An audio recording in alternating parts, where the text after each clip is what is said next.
창세기 1장 26절부터 보겠습니다.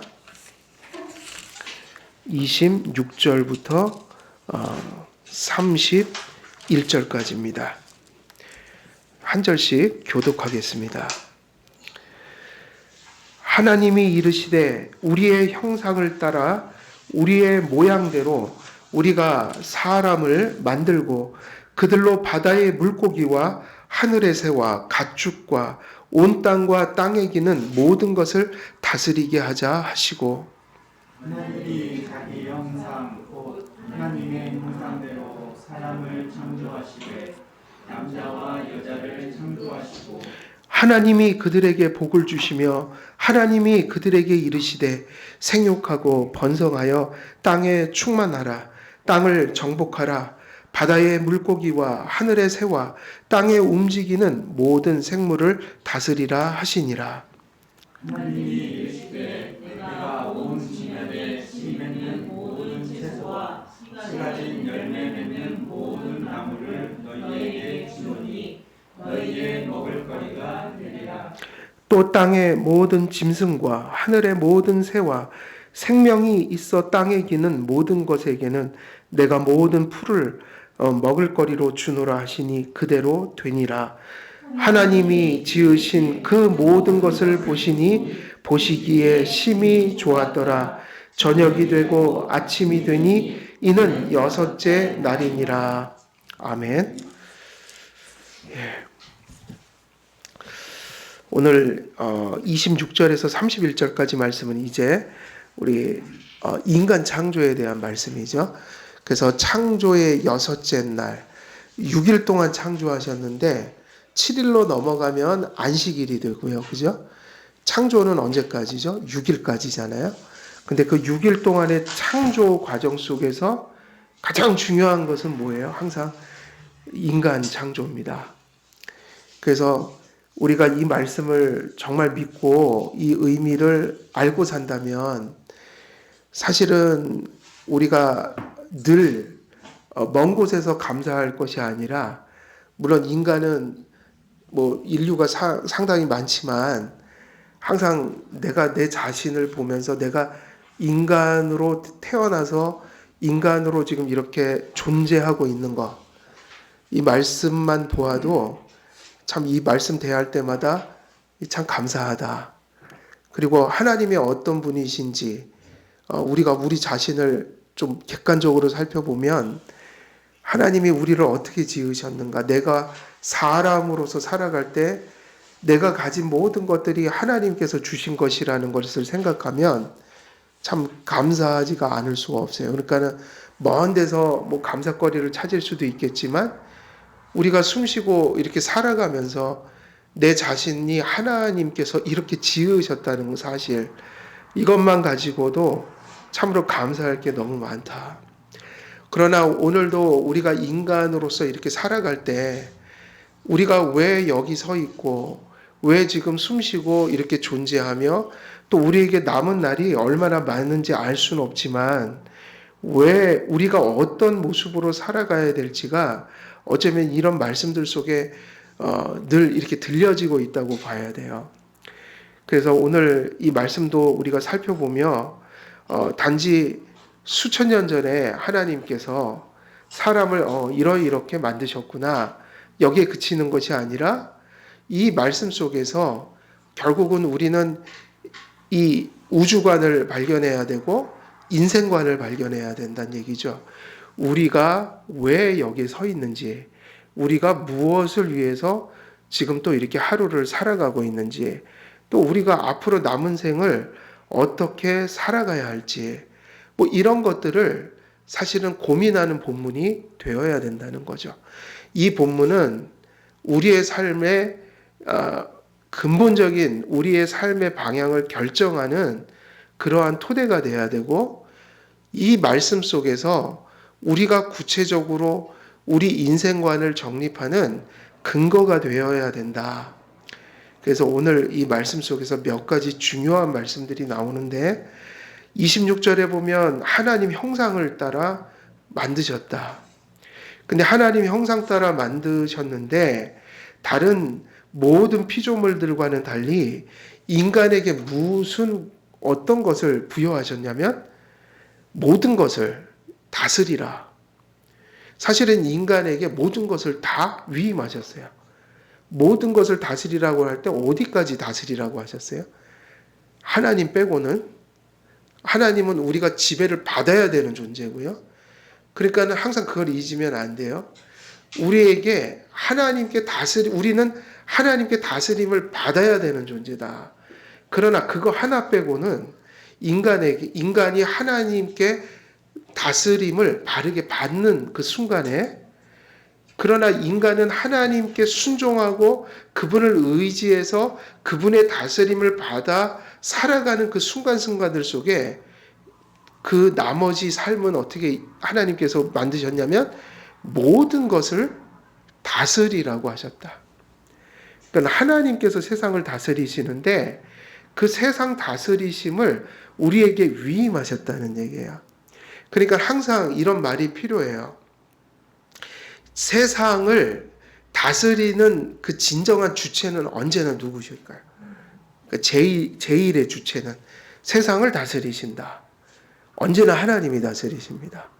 세상을 직접적으로 다스리는 분은 우리가 아니라 하나님이셔요. 그런데 그 하나님이 다스리시는데 우리가 직접 뭐를 할 수도 있지만 도구를 가지고도 뭐를 하잖아요. 똑같이 하나님도 하나님이 하시는데 인간을 도구로, 통로로 해서 무엇인가를 하신다. 그럼 예를 들면 우리가 연필을 가지고 글을 써도 누가 쓰는 거죠? 연필을 가지고 글을 쓴다. 그러면 연필이 쓰는 게 아니라 우리가 쓰는 거야. 그래서 성경책도 사도 바울, 모세, 이사야, 예레미야 수많은 사람들이 썼지만 그 사람들은 뭐에 불과하냐면 하나님이 들어서 쓴 붓에 불과해요. 성경은 누가 쓰신 거예요? 성령님이 쓰셨어요. 그러나 수단적으로 누가 썼냐 그러면 바울이 쓴 복음, 그죠? 누가가 쓴 복음, 바울이 쓴 서신, 모세가 쓴 모세오경 이렇게 얘기할 수 있으나 사실은 하나님이 쓰셨다.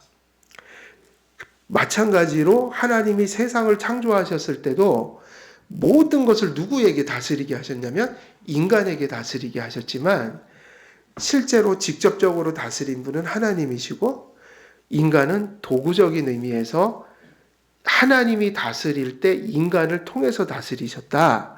인간은 수단적인 것이니 인간이 무엇을 하긴 하지만 늘 그 근원은 누구에게 있는 것일까요? 하나님께 있고 공로는 누구에게 있죠? 세상을 그렇게 선하게 만드시고 또 세상을 만드신 후에 세상을 선하게 통치하시는 하나님이 계시지만 원래 그거를 누구에게 맡기셨던 거예요? 인간에게. 그러나 그 선하신 공로가 인간에게 있지 않고 누구에게 있어요? 하나님께 있다. 그래서 인간이 모든 것을 다스리라고 하셨을 때 인간이 다스린다는 것은 뭐예요? 청지기적인 역할이다. 그래서 성경에서 가끔 청지기라는 말을 많이 쓰죠. 그래서 이것은 다스리라는 말을 인류가 타락하고 나서는 어떻게 사용했을까요? 원래 하나님이 다스리라고 그럴 때 세상이 그랬어요. 오늘 보니까 짐승들에게 하나님이 뭐를 먹으라고 명령하셨어요? 모든 것들이, 짐승들이 다 뭐를 먹고 살라고 명령을 하셨나요? 풀을 먹고 살라고 그랬잖아요. 이 얘기는 무슨 얘기죠? 악어도 뭘 먹고 살았을까요? 그때는 풀 먹고 살았을 거예요. 풀 뜯어 먹고 살았을 거예요. 진짜죠. 여기선 그렇게 얘기하고 육식하지 않았어요. 타락하고 나서 세상의 동물들도 그렇고 인간도 그렇고 자꾸 피를 흘릴 수밖에 없는 상황이 되셨어요. 그래서 그 이후로는 여러 가지 환경적인 변화, 영적인 그러한 인간의 타락을 인해서 인간의 연약함, 세상의 연약함 때문에 하나님이 육식을 허락하셨지만 원래 사자도 풀을 뜯어먹고 살았고, 하나님께서 모든 것을 다스리라 하시니 모든 것들이 누구에게 다 순종했을까요? 인간에게 순종했다. 다시 말하면 인간이 모든 것을 억어할 수 있었어요. 그러니까 관리할 수가 있었고요. 모든 짐승들은 인간과 친화적이면서도 마치 인간이 하나님을 경외하듯이 동물들은 또 인간을 어떻게 했을까요? 순종했죠. 그래서 사자들이 풀을 뜯고, 무슨 호랑이가 풀을 뜯고, 악어가 풀을 뜯고, 그러니까 에덴 동산은 제가 생각해도 천국은 아니지만, 우리가 가는 천국보단 못하지만, 하나님이 애초에 지상을 이런 상태로 만들어 놓으셨기 때문에 죄가 없던 시절의 에덴은 하나님의 통치적인 면에서는 정말 천국이죠. 악한 게 없는 세상, 파괴가 없는 세상. 그러니 인간의 그 모든 것을 다스리라는 말도 어떤 의미겠어요? 이 다스리라는 말도 오늘날하고 사뭇 달라요. 오늘날 이 인간이 모든 것을 다스리라라는 것은 지배하는 것을 의미하죠. 군림하는 것을 의미하죠. 그래서 인간들이 식물, 동물, 환경을 지배하고 군림해서 다스릴 때 처음에 에덴에서 아담과 하와가 그 아름다운 세상을 돌봤을 때의 그러한 다스림이라고 볼 수 있을까요? 그래서 이것이 다스리라고 할 때 이게 질서죠. 질서. 사람은 짐승 위에 있었단 말이에요. 하지만 사람은 짐승들에게 어떤 존재였을까요? 하나님의 선하심이 지극히 그 온 피조물에 전달되는, 그 짐승들이 사람만 보면 그냥 그 앞에서 녹아지는 그런 관계였다고 볼 수 있어요. 근데 오늘날은 이 다스리라는 말이 정복, 마치 악한 나라가, 악한 군주가 힘없는 나라에 점령하면 거기 살육하고 그걸 다 막 노략하고 불지르고 그리고 종으로 삼고 노예로 삼고 딱 이런 다스림이에요. 지금 인간들이 세상을 다스리란 말은 그렇게 해석하고 있어요. 그래서 실제로 사람들이 어떻게 하고 있어요? 짐승들에게 잔인하게 굴고, 육식을 하지 말란 말은 아니에요. 육식은 허락한 거지만 짐승들에게 잔인해서는 안 되잖아요. 그걸 사용도 하고 먹기도 하고, 뭐 인간의 필요를 위해서 짐승도 사용할 수 있지만, 그렇지만 생명을 가진 존재들에 대해서 지금 같은 모습은 아니었단 말이에요. 지금은 잔인해요. 그래서 소위 말하면 지금은 모든 것들이 인간의 탐욕을 채우기 위한 이윤을 남기는 다 대상들일 뿐이에요. 짐승이고 뭐고.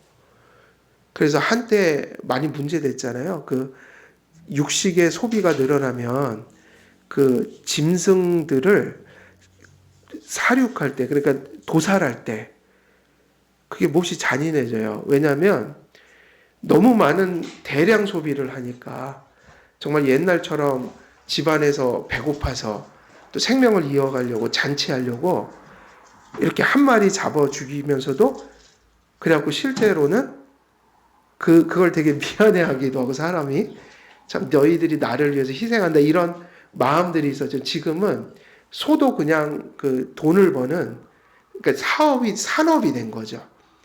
그래서 도살자라는 책이 전에 옛날에 그 뭐 미국산 소고기 들어올 때 막 데모하고 그랬잖아요. 그래서 약간 그런 거에 대해서 재조명하는데 그게 얼마나 잔인하게 이제 짐승들 죽이고 이런지가 도살자라는 책을 보면 나오는데, 짐승들이 그 소들이 그냥 계속 크레인으로 막 그냥 계속 지나가면, 그래갖고 죽이는 시간도 부족하니까 제대로 죽이질 않아서 이렇게 갈고리에 걸린 채로 발버둥 치다 또 떨어져 갖고 그 상태에서 막 돌아다니면서 막 그렇게 한대요.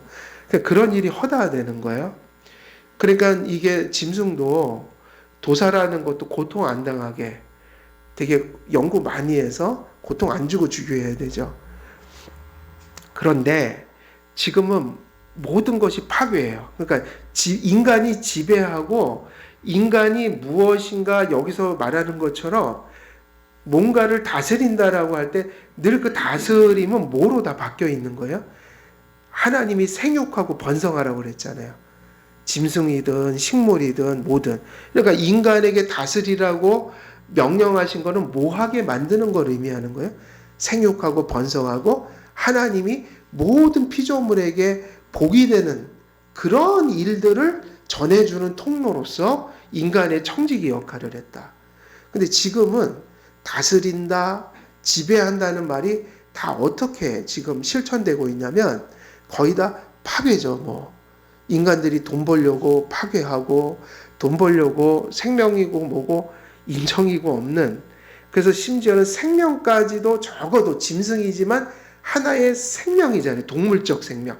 전에 말씀드렸듯이 인간적 생명이 아니라 동물적 생명이니까 먹고 사용하더라도 그게 어느 선까지는 잔인하지 않아야 된다. 그리고 생명을 존엄히 여길 필요는 있다. 존중이. 근데 이제 그런 거는 다 사라지고 뭐만, 모든 게 돈 벌 수 있는 수단들이다. 그래서 지금 아마존은 또 어떻게 돼가고 있어요. 아마존도 인류 산소를 거의 공급하는 그곳에 위기가 생겼잖아요. 다 그냥 벌목을, 그러니까 뭐를 계산하고 벌목하는 게 아니라 돈 되면 그냥 다 잘라버리는 거예요. 그래서 피폐해져 버리는 거예요. 파괴적이다. 지금은 다스림이 파괴적이다. 그래서 질서라는 것은 원래 너무 선한 건데 지금은 질서가 파괴적인 모습으로 바뀌어버렸어요. 그래서 지난번에 말씀드렸듯이 권위라는 것이, 질서라는 것이, 심지어는 인간관계 속에서도 권위라는 것이 뭐로 바뀌어버렸어요? 권위? 주의로. 그래서 정치적 권력을 가진 사람은 권력만 가지면 또 힘없는 사람들을 괴롭히고, 또 힘 있는 나라들은 힘없는 나라를 노력하고, 지금도 뭐 중국, 또 미국도 뭐 제외는 아니에요. 미국도 남미에 못된 짓 많이 했다고요. 힘없는 그 남미 사람들한테. 중국이요? 중국 지금 주변들이 얼마나 고통당해요. 힘 가지면 저 사람들은 아주 무서워져요. 그러니까는 사람은 지금은 질서, 권위라는 게 자꾸만 파괴적인 거로 간다. 원래는 세우는 거였는데. 또 가정도 마찬가지예요. 남편이 아내에게, 부모가 자녀에게 할 때 그 권위도 어떻게 부패와 변질이 돼가요? 원래는 책임이고 의무고 하나님의 선하심을 자식들에게 전달하는 통로가 돼야 되는데 권위 뭐로 바뀐 거예요? 다 주의로. 그러니까 또 충돌만 일어나갖고 또 권위는 나쁘다 그래갖고 탈권위가 또 일어나고, 그러니까 선한 권위 보기가 너무 힘들어졌는데 사실은 같은 맥락들이에요. 하나님께서 모든 것을 다스리게 하자 하시고 그때 그 다스림은 청지기적인 것이었다. 사자도 악어도 호랑이도 풀만 뜯어먹고 살던 그 평화로운 시절에 인간이 그들을 다스린다는 것은 그들을 돌본다는 의미인 거예요. 돌본다.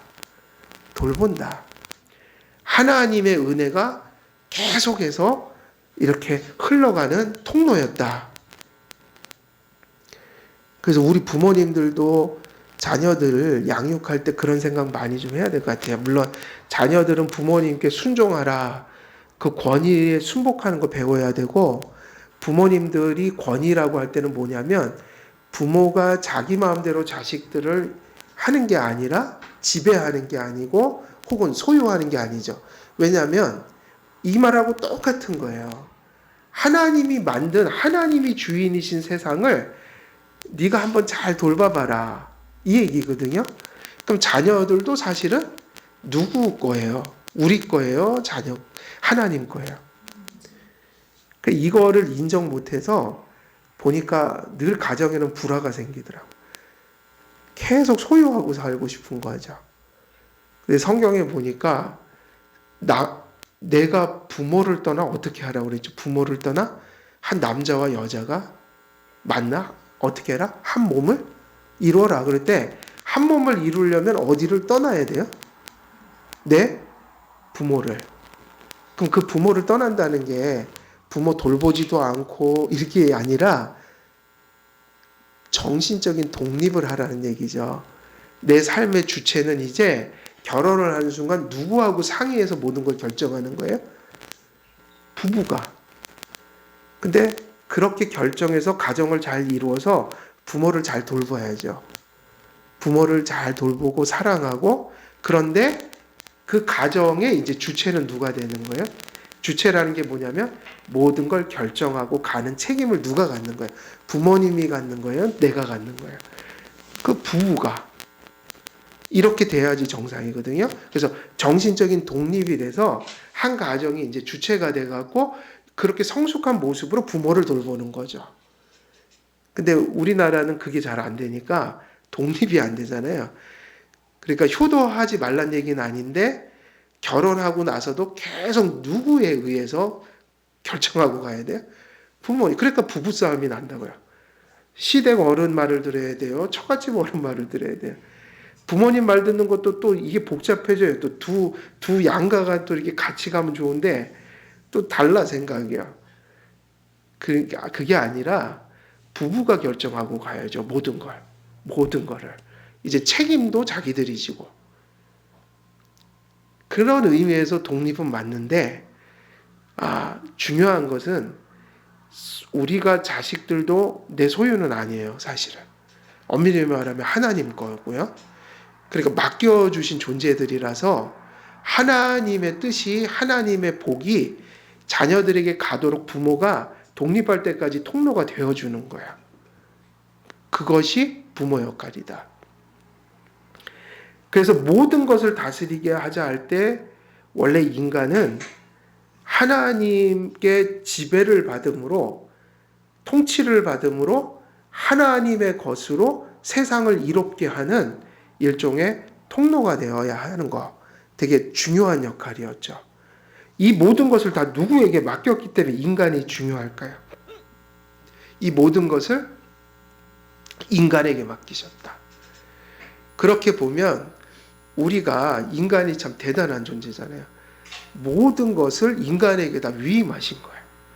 그러니까 한편으로는 너무 큰 복을 주셨고, 한편으로는 무슨 뭐를 느껴야 될까요? 그 의미는 책임을 느껴야 되죠. 인간으로 태어난 거. 책임이 뭐예요? 여기서는 지금 성경에서는 창조하고 너무 큰 걸 얘기하니까 우리가 부모 역할하고 자녀 역할 해야 되고, 또 세상의 것들을 관리하고 사용하고, 그런 가운데서 그게 하나님의 뜻에 부합하도록 하고, 그러니까 우리가 지금 오늘도 신앙적이든 현실적이든 살아가는 모든 영역이 지금 뭐예요? 모든 것을 다스리라는 말씀 때문에 오늘도 우리는 분주하게 이런저런 일을 하고 여기 오신 거란 말이에요. 그 일들이 다 그런 의미예요. 영적으로 보면 이 세상을 복되게 하는 거. 이 세상 속에 하나님의 통치가 이루어지도록 내가 청지기가 되는 거. 그것이 지금 여기에 있는 말씀이에요. 그것이 오늘 우리가 하루를 살았던 삶이라고 할 수 있어요. 그러니까 오늘 하루를 살면서 이 말씀이 우리에게 의식되어야 하는 거죠. 우리가 왜 하루를 이렇게 분주하게 또 무엇인가를 하면서 사는 걸까? 그것은 오늘도 우리가 청지기로 살아가기 위한 것이에요. 그래서 우리가 무엇을 하든 이 세상에 있는 것을 사용하여 혹은 그것을 관리하여 하나님께 영광이 되고 하나님께서 주신 세상의 유익이 되고, 그리고 누군가 우리 이웃들에게 유익을 끼칠 수 있는 삶을 바로 살기 위해서 오늘 하루를 산 거죠. 우리가요. 사명감을 가지고 살아야 한다.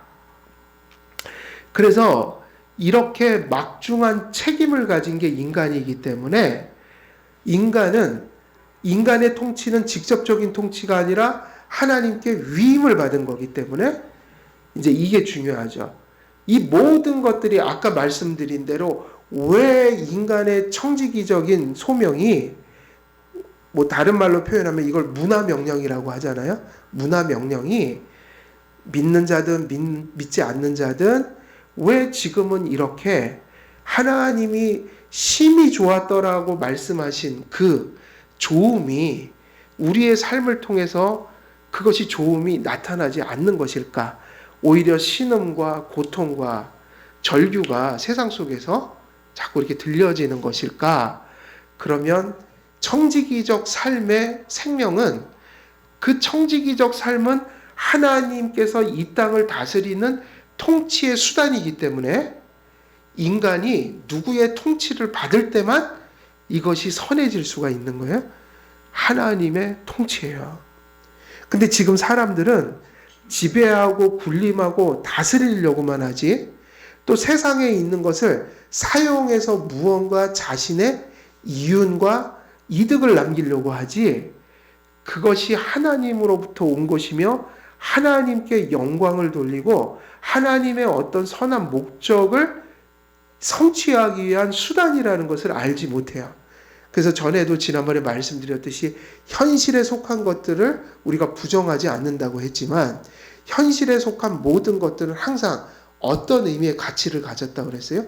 목적이 아니라 수단적 가치고 세상에 속한 모든 것들이 도구적인 것이다. 그러면 우리에게는 어떤 가치가 있다는 거예요?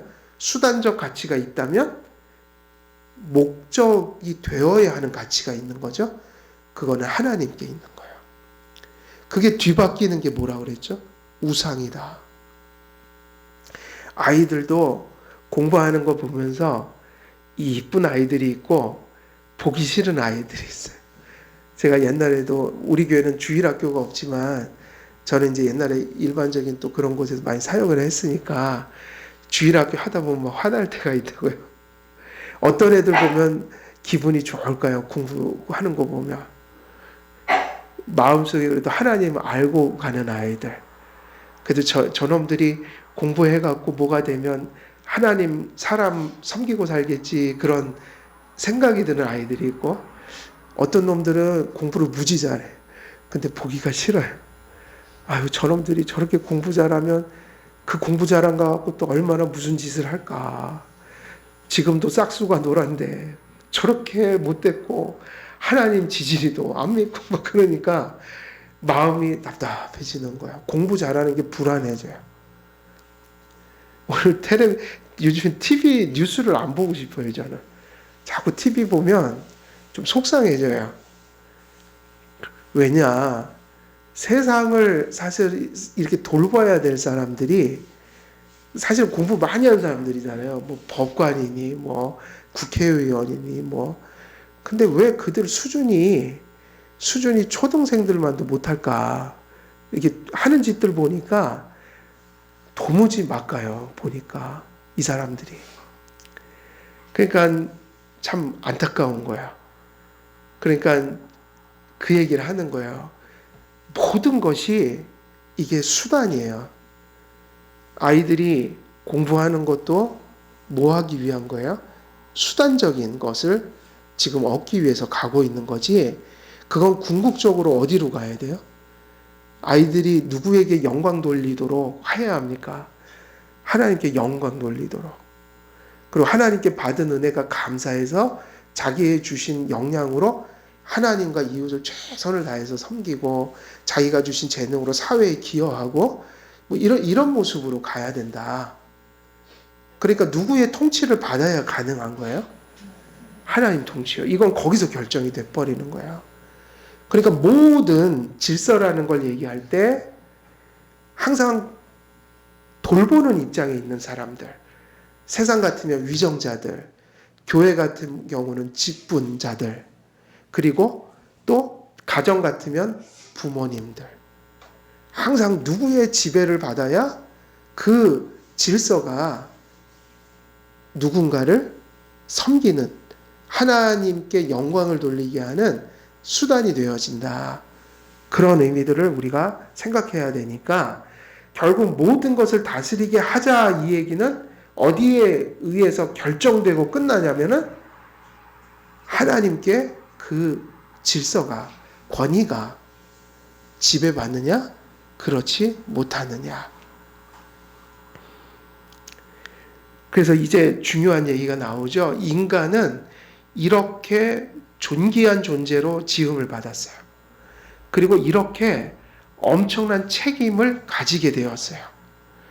그래서 우리들은 교회에서는 우리는 또 신앙적인 어떤 일들로 인하여 그리고 또 밖에 나가면 또 한 시민으로서 신앙을 가진 시민으로서 또 보편사회에서 해야 될 일들이 있고 이 모든 것들이 하나의 뭐로 다가오냐면 모든 것을 다스리게 하자라는 말씀 속에 다 걸려 있는 거죠.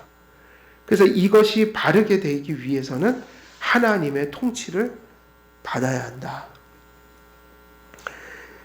그런데 이러한 존재로, 이처럼 복된 존재로, 이렇게 존귀한 존재로, 이렇게 책임을 막중하게 지은 존재로 인간이 서 있다고 할 때, 그렇다면 이러한 존재가 인간이기 때문에 하나님은 인간을 이렇게 만드신 거예요. 이게 되게 중요합니다. 왜 하나님께서 이러한 일을 인간에게 맡기시기 위해서, 이러한 존재가 되게 하기 위해서 인간에게 가장 필요한 것이 무엇이냐는 거예요. 이거를 하기 위해서는. 그래서 세상을 다스리는 거를 사자에게 시키지도 않으셨고요. 호랑이에게 시키지도 않으셨고요. 곰에게 시키지도 않으셨고요. 누구에게 시키셨어요? 인간에게. 근데 인간이 그렇다면 짐승과 어떻다는 결론이 나는 거죠? 짐승과 다르다. 다르죠. 그러면 인간을 짐승과 다르게 하나님이 지으셨다는 얘기예요. 그래서 인간은 절대로 동물적인 것으로 취급해서는 안 돼요. 또 동물을 인간처럼 취급해서도 안 돼요. 이 질서가 있어야 됩니다.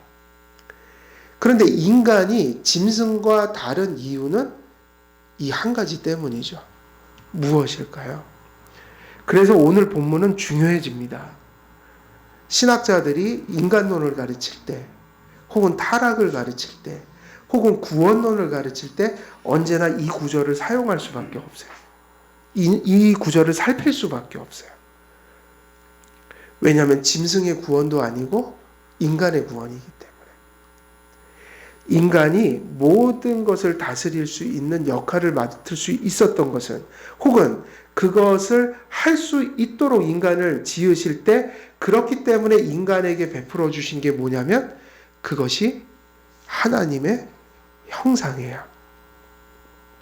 하나님의 형상이 있기 때문에 인간은 하나님의 뭐가 될 수 있었냐면 청지기가 될 수 있었습니다.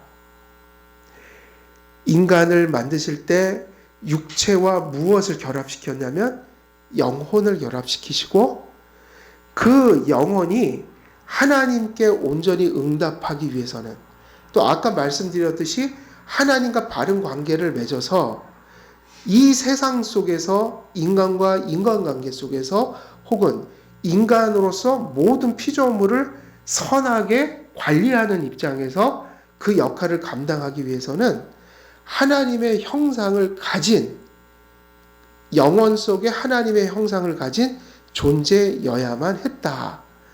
그러니까 인간이 모든 것을 다스리라고 할 때는 하나님께서 인간을 어떤 존재로 지으셨다는 얘기하고 이 꼴이냐면 짐승과 다르게 인간은 영혼을 갖고 인격을 가진 존재로서 그 인격 안에 뭐를 넣어주셨다는 거예요? 하나님의 형상을.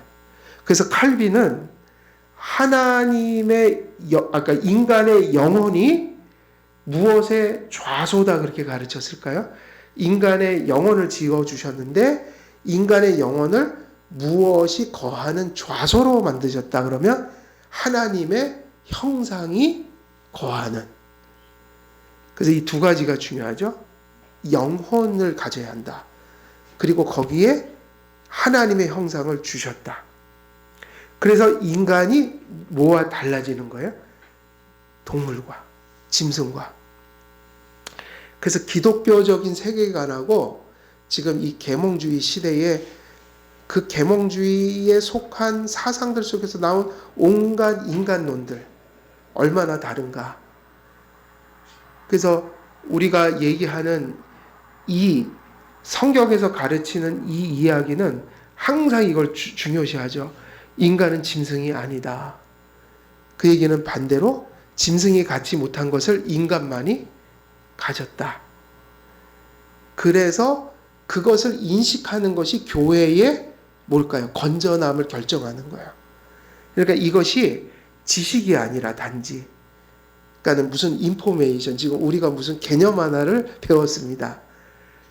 그래서 이미지 오브 갓, 그래서 하나님의 형상이라는 게 있다. 다 배우긴 하잖아요. 근데 그게 단지 이론이면 안 되고요. 우리의 삶과 실천을 결정해 줘야 돼요. 왜 그런가 하냐면 우리의 사고가 그렇게 가니까요. 인간은 영혼을 가졌고 하나님의 형상을 가졌다는 거예요. 그럼 교회의 건전성은 그것을 진실로 믿는 곳에서 그 건전성이 나올 수 있다. 세상의 건전성이라는 것도 이러한 사실을 타락한 세상은 부패했기 때문에 다 알지 못하지만 그것에 왜곡되고 희미한 지식들이 그래도 세상 속에 남겨져 있다. 그래서 세상 사람들도 이 말씀은 몰라도 인간은 짐승처럼 살면 안 된다. 그래서 무슨 가치를 두냐면 적어도 세상 사람들이 하나님을 믿고 구원은 못 받아요. 그래도 어디까지는 짐승보다 낫게 사냐면 그래도 종교적 가치라는 것을 가지고 산다. 그게 무슨 얘기죠? 신이라는 존재가 있다. 근데 그 신을 만나지는 못하는 거예요. 그래도 짐승보다는 훨씬 나아요. 그리고 이 사람들 속에 뭐가 남아있다는 거예요? 그런 절대적인 인식을 갖기 때문에 인간은 항상 절대적으로 해야 될 게 있고 하지 말아야 될 것이 설명은 못하겠지만 인간은 그런 걸 가지고 살기 때문에 인간이다. 그래서 적어도 예전에는 도덕과 윤리가 중요하단 말을 참 많이 했어요. 그래서 어쩔 때는 옛날에 공자님 쓰신 글들을 가끔 읽어요. 논어 같은 걸 읽어보면 지금 우리보다는 훨씬 바르게 산다. 그 생각이 들어요. 왜냐하면 적어도 그분들은 도덕과 윤리라는 거 여기까지는 가는 거예요. 인간이기 때문에 그거를 설명하든 못하든 그리고 그걸 설명하는 게 중요한 게 아니라 그렇게 사는 것이 인간이다. 그 절대적 가치라는 걸 붙들고 살았어요. 그러니까 인간이기 때문에 종교적 가치, 윤리적 가치, 뭐 이러한 우리가 짐승들과 공유된 점 이상의 것을 가지고 있다. 그 세상의 건전성은 어디로부터 하나님이 주신 그들은 모르지만 우리대로 얘기하면 하나님이 율법을 인간의 마음속에 새겨주셨다. 자연법이라는 게 있다. 그래서 인간은 양심적으로 옳고 그름을 어느 정도는 다 태어나면서부터 가지고 태어난다. 그것을 지키는 게 도리다. 그래서 적어도 이런 자연법적인 의식들이 이런 양심적인 생각들이 그래도 사회에 철학으로 남아있으면 그 사회는 그래도 건전하게 가는 거예요.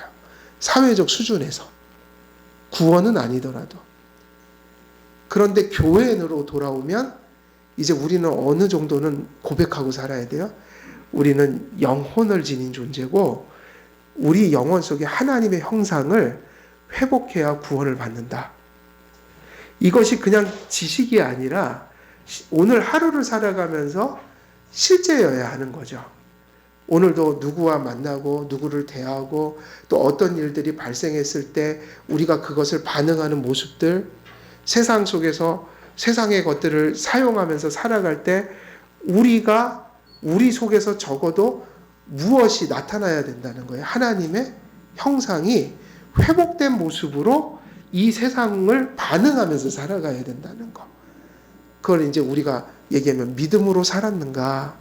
하나님의 말씀을 우리가 생각하며 그 말씀을 따라 순종했는가?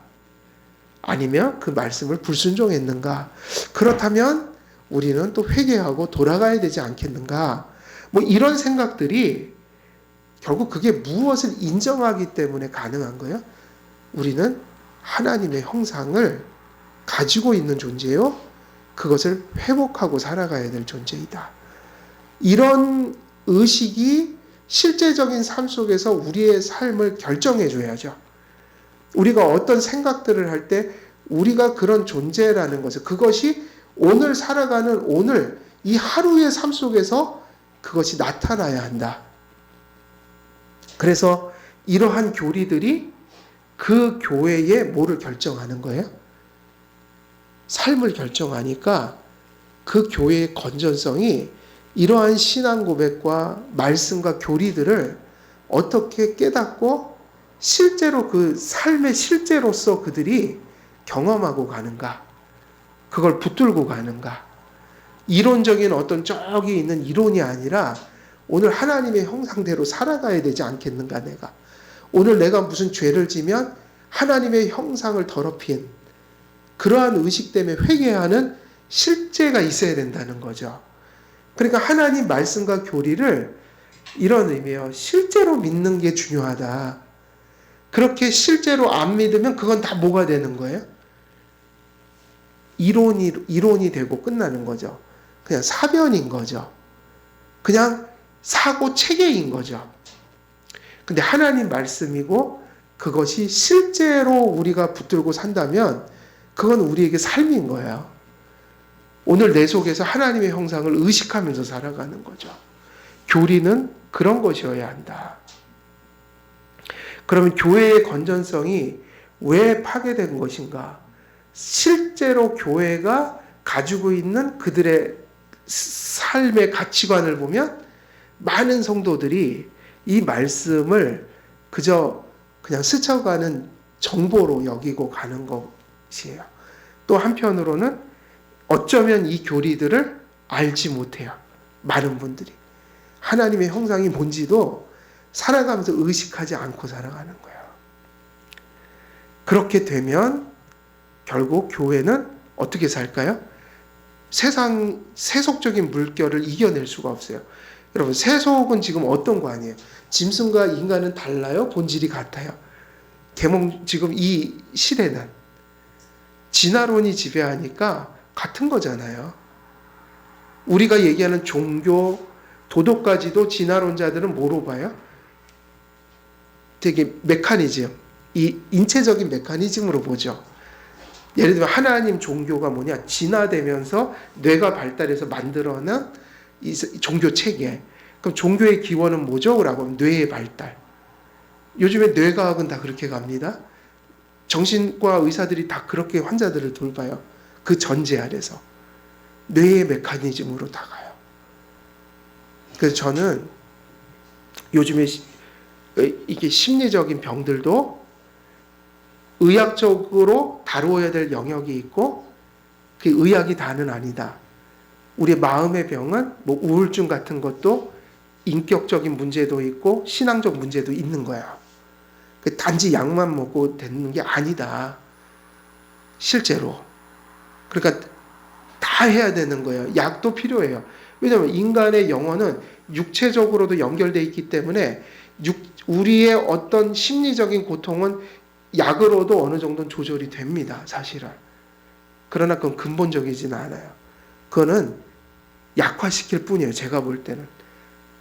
감정을 더 업시켜주거나 다운시켜주는 조절 기능만 조금 할 뿐이지 근본적인 치료가 거의 안 되더라고요.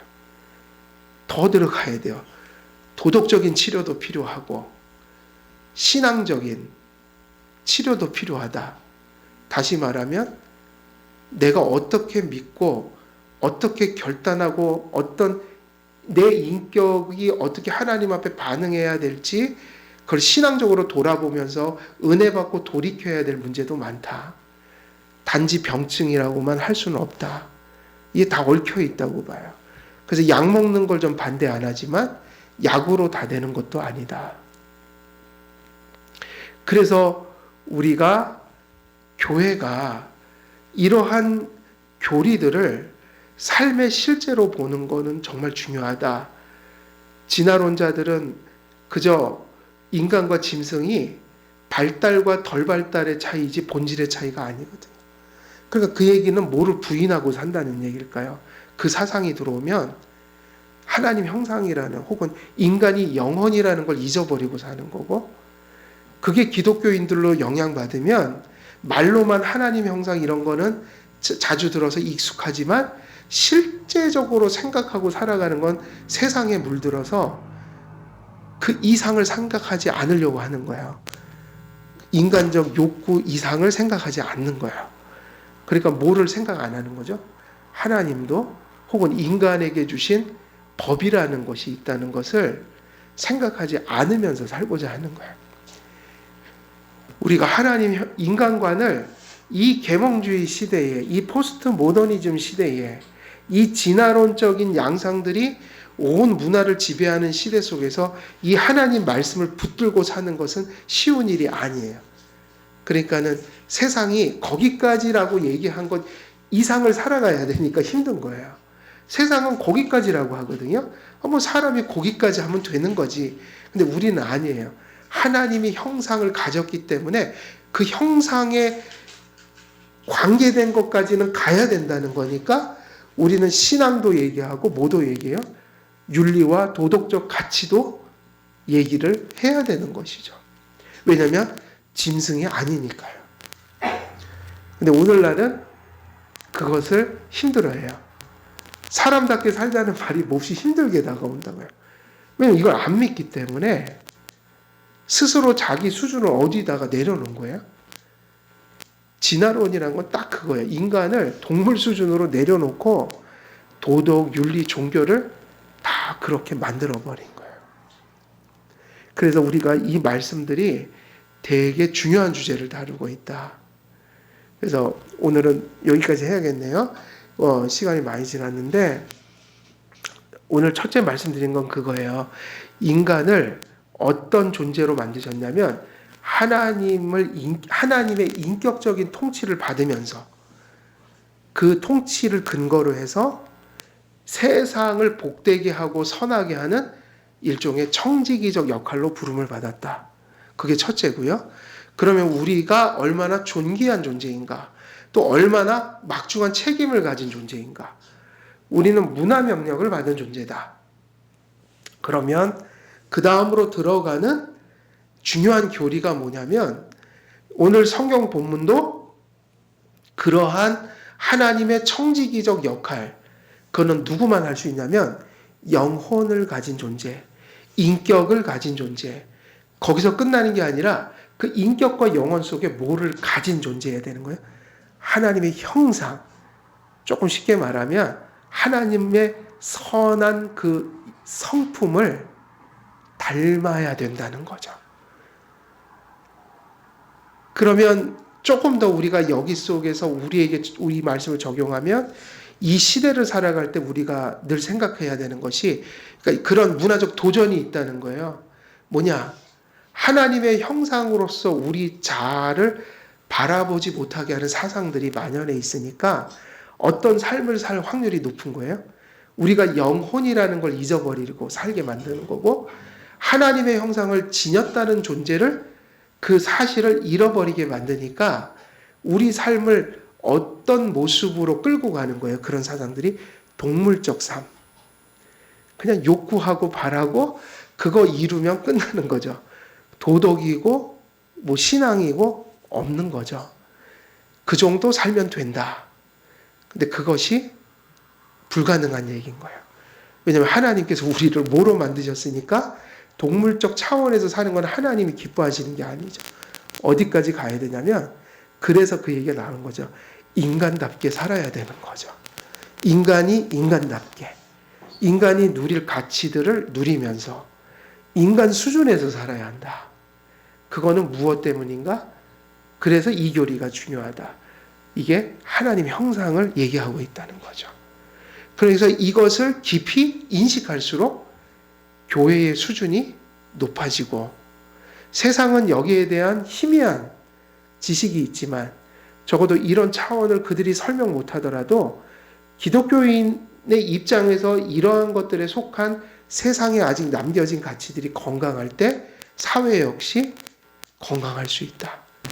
그러니까 지금 우리가 겪는 고통들은 그것이에요. 교회도 하나님의 형상적인 인간관으로 바라보는 그 시각을 실제로 많이 잃어버려서 세속적인 눈으로 인간을 바라볼 때가 많고, 뭐 세상은 이제 말할 것이 없는 거죠. 세상으로 나가면 진짜 막 가고 있죠. 그 면에서는. 이 교리가 되게 중요한 의미들을 우리에게 던져주고 있다는 거, 우리가 오늘 여기까지 말씀을 드리고 또 다음 주에 이어가도록 하겠습니다. 기도하겠습니다. 은혜로우신 아버지 하나님, 우리들을 하나님의 형상으로 지어주시니 참으로 감사드립니다. 짐승이나 식물로 태어나지 아니하고 인간으로 태어난 것은 참으로 하나님 앞에 너무도 존귀한 일이며, 또 하나님 앞에 너무나도 막중한 일을 책임지는 그러한 존재로 우리가 이 땅에 서 있다는 것을 의미한다는 것 본문에서 또 들었습니다. 이러한 하나님의 말씀과 또 진리가 우리 하나님을 믿는 저희들 속에 회복될 수 있도록 도와주시고, 이것이 단지 어떤 사변으로 머리를 맴도는 게 아니라 실제적인 신앙삶과 현실삶 속에서 늘 순간마다 하나님의 형상으로 지음받은 존재가 우리라는 것을 기억하며 우리가 인간으로서 또 하나님을 믿는 자로서 어떻게 살아가야 될지 늘 이 교리를 통해서 그 삶을 또 결정하는 그러한 복된 일들이 일어날 수 있도록 하나님 우리 안에 역사해 주옵소서. 감사드리오며 우리 주 예수 그리스도의 이름으로 기도드리옵나이다. 아멘. 하늘에 계신 우리 아버지여,